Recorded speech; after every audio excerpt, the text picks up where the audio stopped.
Esittelyssä Flickr. Flickr on Yahoon omistava kuvien ja videoiden online-yhteisö. Sivustolla voi jakaa omia kuviaan ja videoita ja arvostella muiden. Flickr tarjoaa ilmaiseksi mahdollisuuden ladata palveluun 100 megatavua kuvia kuukaudessa. Ja kuvat ovatkin suurimmassa osassa Flickrissä. Vuosimaksun maksaneet käyttäjät voivat ladata Flickriin rajattoman määrän kuvia. Kuvien on kuitenkin oltava alle 10 megatavun kokoisia. Flickristä ei löydy suomenkielistä versiota, mutta englannilla pärjää.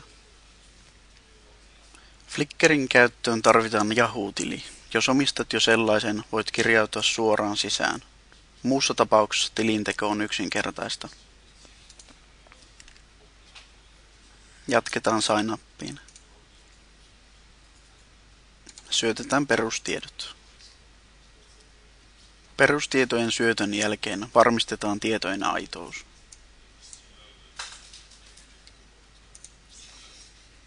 Tilinteon jälkeen pystymme kirjautumaan sivustolle.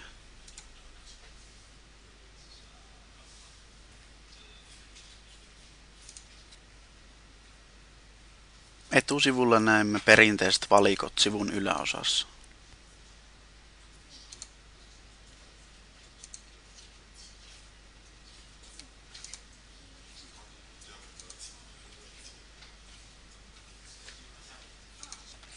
Aloitetaan kuitenkin lataamalla uusi kuva omalta koneelta sivustolle. Se tapahtuu Your PhotoStream-kohdasta. Haetaan haluttu tiedosto tietokoneelta.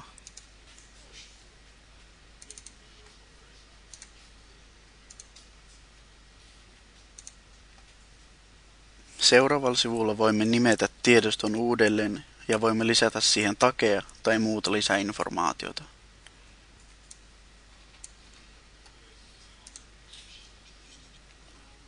Voit tehdä ryhmiä kuville ja videoille, jotta ne olisivat helpommin lajiteltavissa.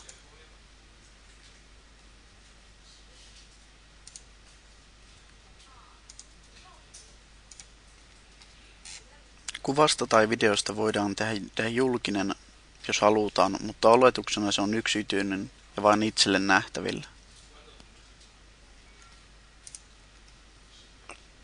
Tiedostojen tietoja voidaan muokata aina jälkeenpäin. Kuville voi tehdä yksinkertaisia muokkauksia Flickristä löytyvän ohjelman avulla.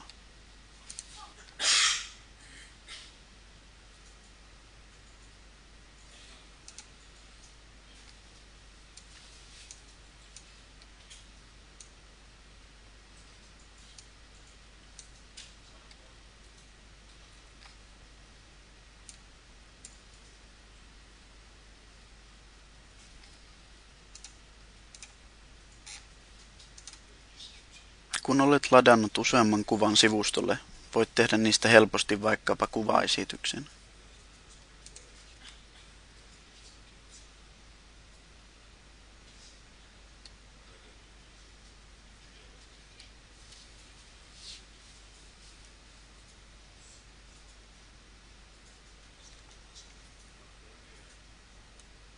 Flickr sisältää tuttuja kaveri- ja ryhmäpalveluja, joiden avulla voit seurata ystäviesi kuvia ja uusia ilmoituksia tapahtuvista. Ystäviä voi lisätä perinteisellä haulla tai sitten voit synkronoida ystäviesi tiedot palvelun toisesta sivustosta, esimerkiksi Hotmailin tai Gmailin osoitekirjasta.